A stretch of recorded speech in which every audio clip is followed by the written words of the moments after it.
a pachad to be standing in a mokoim that the MaHaral himself used to daven. This is the MaHaral Shul.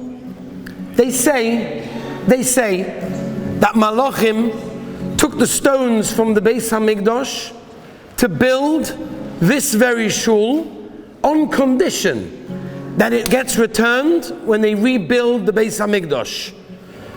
The MaHaral Shul is the oldest active Shul in Europe. The Nazis, Yimach Shemam, did not destroy it for reasons that they thought it was so beautiful. They're going to use it as a museum and many other reasons as well. But I want to speak about the Golam. Before we get to the Golam, just want to give you a couple of different things that happened to the MaHaral. There was one time that the MaHaral was arrested. He was arrested and he was taken to prison. What happened? So in 1596, in his mid-70s, 80s, he becomes the Rav here of Prague, Av Beis Din and Rosh Hashiva. And there were two Yidden around 5 years after he was appointed as the Rav. One of them was called Shimon Leib, and the other one Moshe Trentik. And they went to the authorities, they went to the Goyim, and they accused the heads of the community being responsible for a death of a Yid, Eliyahu Polak, and they had poisoned him and they had poisoned another Goy. As a result of these two, of their accusations to the heads of the Kehillah, the heads of the Kehillah were arrested, and a few days later on Shabbos Kodesh, it was Tisha B'Av, Shabbos Kodesh, the 27th of July, 1602, the MaHaral, the Rav of the town, was an 80-year-old man, was arrested. Monday, the 11th of Av, all of the shuls in Prague closed. There were no minyanim for weeks. Others were arrested. They did Yom Tefillahs, they were fasting. 2 weeks later, the MaHaral is still in prison. So Prague decided they're going to have 2 days of Yom Kippur. Can you imagine? 2 days of Yom Kippur. And eventually, after all of the tefillahs, after many bribes also, on the 25th of December 1602, they were released. They managed to show that everything was fake and everything was just nothing. One of the Yidden who was captured after that died in prison, and the other one left Prague forever. Now we normally associate banning of Sfarim and Jewish books with the 20th century, but the truth is, it's way, way before that. In the 18th century in Prague, the transmission of Torah Shebal Peh was in serious danger. The ownership of Jewish literature was being controlled heavily by Bohemia, and when the Talmud Bavli, when the Gemara was reprinted for the first time in many years in Frankfurt, it was smuggled into different places, and the church was told about it. And when they were told about it, they searched all of the houses, and they seized hundreds of books. In 1714, Emperor Charles VI issued a decree. Every Jewish book in Bohemia has to be brought to a public place for inspection, and if you didn't like it, it was going to be confiscated forever. We think about the Nazis that did these things. It happened many, many years before that. People were in panic. They weren't sure what to do. Should we keep our svarim? Should we hide them? But then maybe it's going to be confiscated forever. No one knew what to do. There were three categories of svarim. There was the heavily osa, there was something that needs censoring, and there was the mutter. Thousands of Sfarim were burnt here in Prague. Gemara was one on the list that was under the heavily osa. 135 sets. Doesn't sound like a lot, but for those days that was huge. Of Shas was taken away and confiscated from the Yidden. Now, let's get to the sugya of the MaHaral of Prague with the Golam, specifically the Golam. Before we get to there, one story, Rabbi say, one story of the MaHaral, Gewaldige Meise, this one, that the MaHaral was very close to King Rudolf of Bohemia. And they used to schmooze to each other, they discussed many topics together, and they once spoke about the Pasuk in Shmuel Beis, where the Pasuk says, Ragle Chasidov Yishmar. HaKadosh Baruch Hu protects the ones that are devout, the Chasidim. So the MaHaral explained to King Rudolf that Hashem protects anyone that fears him from committing even a sin, even by accident. King Rudolf did not accept this. They argued backwards and forwards. At the end of the conversation, the king invited the MaHaral to an upcoming feast. And he said, MaHaral, I want you to join my feast. The MaHaral said, please, can you excuse me? Kashrus, I can't be there. Who knows what they're going to serve over there? King said, don't worry, I thought about it. I'm going to send you the menu. I'm going to have your people cook it. You could bring it. Everything is kosher. Nothing is going to worry. Everything is great. He had no choice. He had to attend. So the MaHaral had his people prepare the exact food that they were serving in the king's banquet. He comes to the banquet. He's sitting there. All the food is in front of him. He stands up. The MaHaral stands up in order to wash. He goes over to wash. He comes back to his place. And when he comes back to his place, he realizes, oy vavoy, I've got meat over here. How can I eat this food which wasn't guarded, which wasn't protected, it wasn't watched? What am I going to do? I'm going to make the king see that? So I didn't know what to do. The king says to him, he says, excuse me, Rabbi, why are you not eating?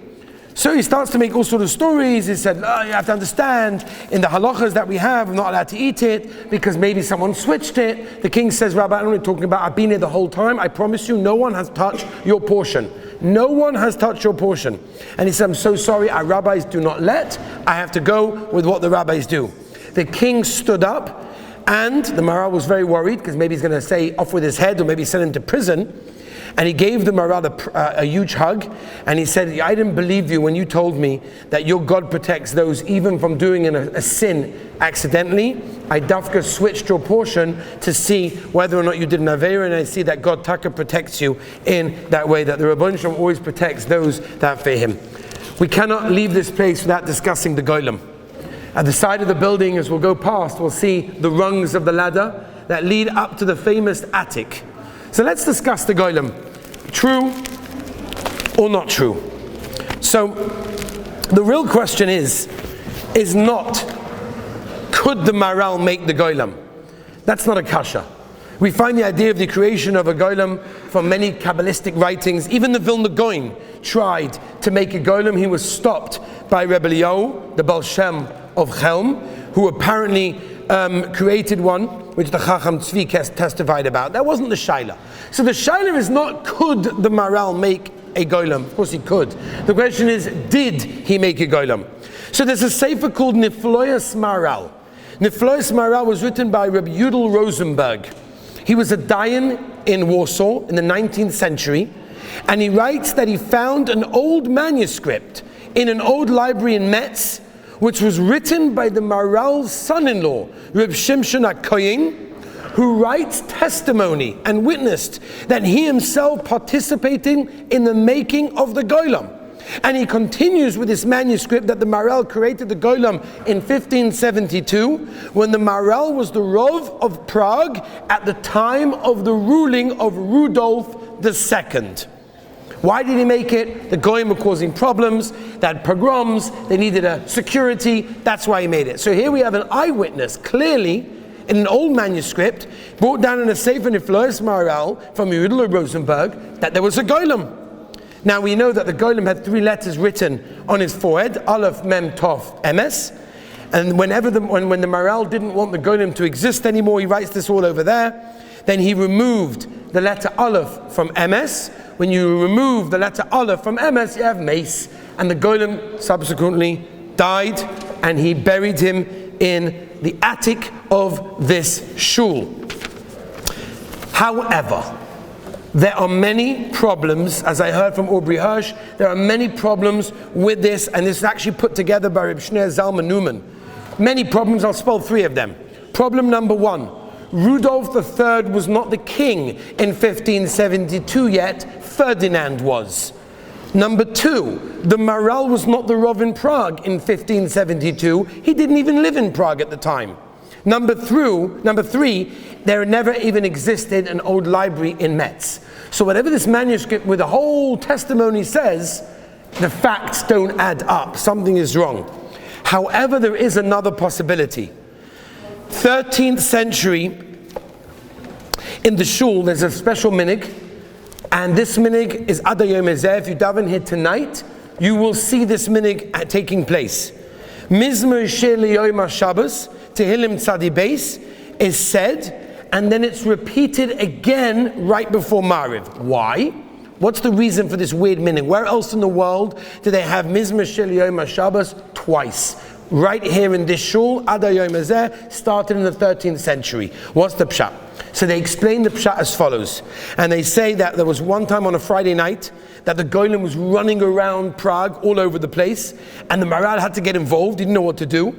To make sure that Shabbos wasn't broken, the MaHaral instituted a repetition of Mizmor Shir again, right before Shabbos, to make sure that no one was MaHaral Shabbos, because he had to be busy with whatever he had to be busy with to stop the Golam. So because of that, they said Mizmor Shir twice, and that's the minhag that they do Ad Hayom Hazeh. So that's a great raya that the Golam happened, because that minhag still stands, and it's not a minhag anywhere else in the world. Or you could say that the minhag in those days, much to many people's delight, or maybe not, was to actually do Kabbalah Shabbos with musical instruments. That's how they were Makabel Shabbos with musical instruments. Right before Ma'ariv, in order to stop and be Polish from Malacha, they said Mizmor Shir. That's why they did it a second time, but it's not necessarily a raya that there was or was not a Golam. It's interestingly enough, when the attic was renovated in 1883, there was no evidence of any Golam. Nobody found anything.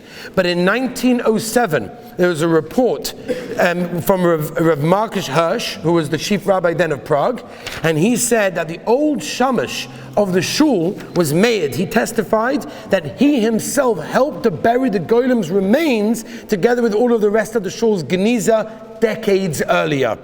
And you can generally not get up to the attic. There have been visitors and film crews and Talmidei Chacham that went up there in the last 30, 40 years, and they said there's absolutely nothing over there. The Lubavitcher Rebbe wrote that his father-in-law, the Rebbe, the Rayatz, told him that the remains of the Golam in the attic, he saw himself when he visited this shul. The Rayatz's daughter, Rebbe Simchaya Gurari, she provided more details. She said, I asked my father, tell me, what did you see there? So she's quoting her father. My father paused for a moment and then he said, when I came up there, the room was filled of dust and shamus. In the center of the room, I could see the form of a man wrapped up and covered. The body was lying on its side. I was very frightened by the sight. I looked around at some of the shamus that were left there, and then I left, frightened at what I had seen. That's what the Rebbe Rayat said in that case. Now, I just want to mention to you one last story. So again, whether it happened or it didn't happen, I don't know. You'll decide. But one story. Just before I was getting on the flight a couple of days ago, I called a very chashva yid in England, Rabbi Shua Hartman. Rabbi Shua Hartman, as we know, published many of the works of the MaHaral. Anyone that learns MaHaral is generally learning or something which was published by Rabbi Shua Hartman. He has the bikiyas that he knows of MaHaral is astounding.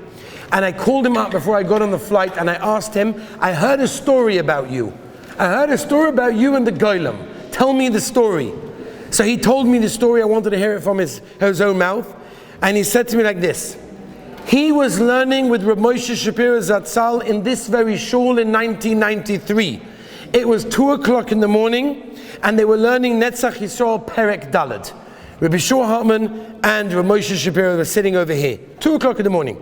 Rav Moshe Shapiro turned to Rabbi Hartman, and he says, when do you think the last time people learned Torah in this shul at 2 o'clock in the morning? When was the last time? So Moshe pauses, and he says, he made a cheshbon, 130 years. It's been 130 years since anyone learned Torah in this shul at 2 o'clock in the morning. And he told me, 3 minutes later, a huge man enters the building, enters the shul. Now remember, and he told me this, there was a chain on the door. When they walked in, they had to make sure that there was a chain on the door because they didn't want anybody coming in. It was dangerous, I don't know what. They chained the door. The door was locked. A man came in. Okay, Rabbi Shua Hartman and Rav Moshe Shapiro are sitting here learning. They look up, they see this huge guy, they call out to him. Doesn't answer, he ignores. He goes over to the MaHaral's seat, murmurs a few things, walks out. There's a police car outside. They said, did you see anything? Nothing. He said, I have no idea if I saw the Golam or I didn't see the Golam. Maybe he was Zoicha because he just basically, he was the schus of why we're learning so much MaHaral is because he was able to publish so much of the MaHaral, and he spent most of his life learning MaHaral. He says, I don't know if I did, I don't know if I didn't, I don't know if it's true, I don't know if it's not true, but that was the story that happened. But whatever the case is, we're in a mokim that the walls are saturated with the MaHaral's tefillahs. Let's perhaps be mispalel for Torah, for Yerushalayim, for all of the things that we always ask for. The tefillahs that were offered in this Mokim Kodesh is unbelievable. Let's be mispalel for ourselves, for our mishpachas, and for all of Klal Yisrael.